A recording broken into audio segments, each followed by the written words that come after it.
First of two questions. Number one, are you a fatalist, and do you get anything encouraging about this snowstorm on the night of the whiteout? What was the question again? Sorry. I say, are you a fatalist, or do you believe in good omens? Let's put it that way. Okay. So are you reading anything into this snowstorm on the night of the whiteout? Well, I would say no, probably not. Snowstorm in Winnipeg wouldn't be that big an aberration over the course of the year. We've seen them occasionally, but it's great.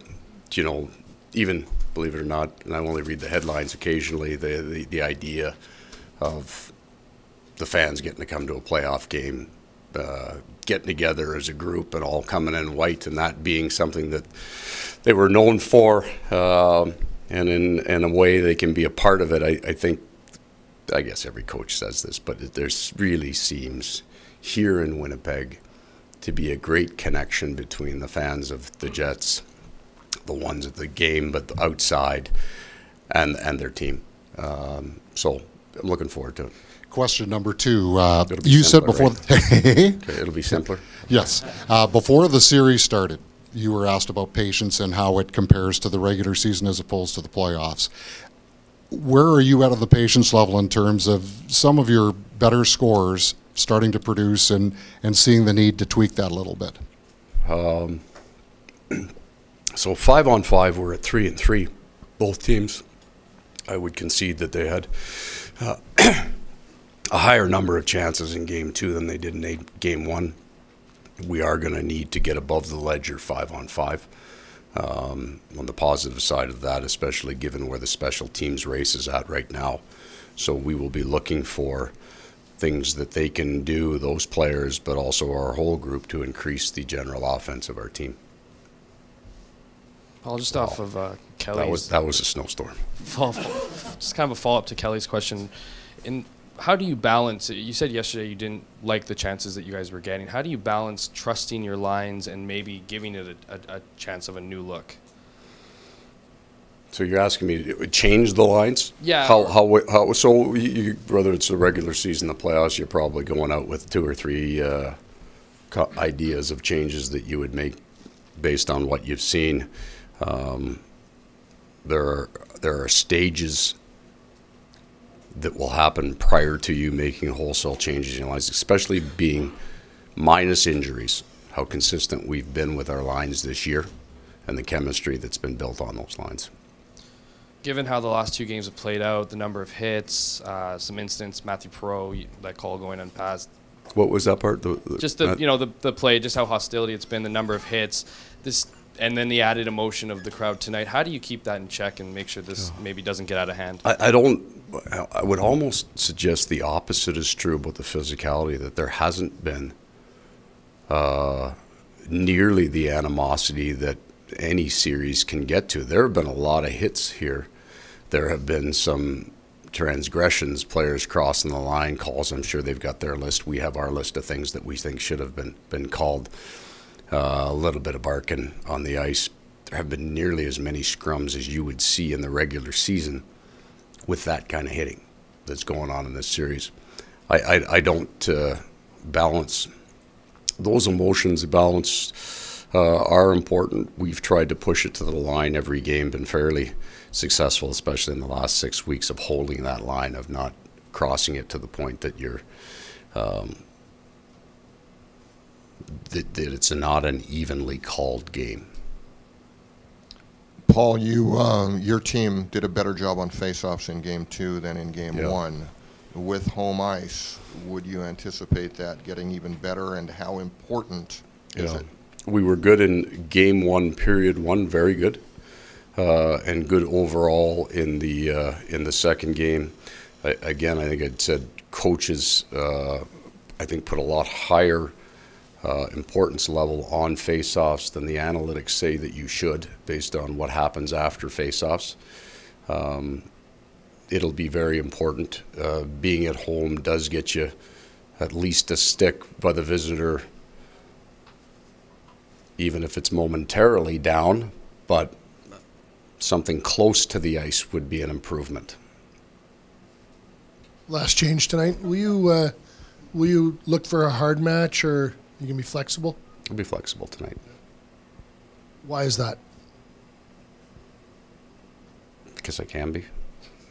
Because we have enough based on the two games, and we've seen, keep in mind they lost Wagner early, and so we saw just a rotating center, different line matchups for the remainder of the evening. There are lots of analytics that'll tell you which lines are effective 5-on-5 in terms of offense generated. They look a little different than what you might read in the paper.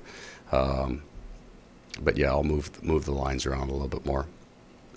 That being said, I didn't have last change anyway, so what you saw may not be our ideal game plan.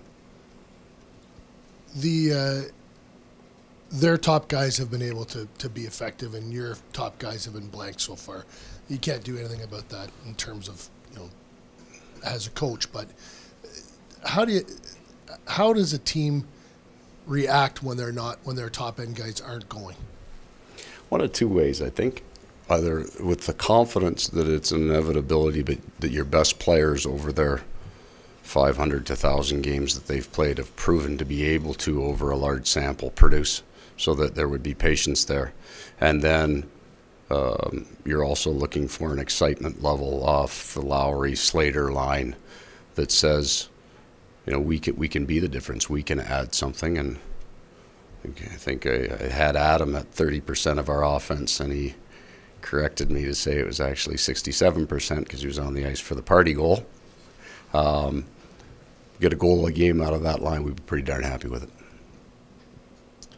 Paul, what's your best personal hockey in Winnipeg story, especially maybe tied to making the playoffs? And is coaching here different anyway, even than Toronto?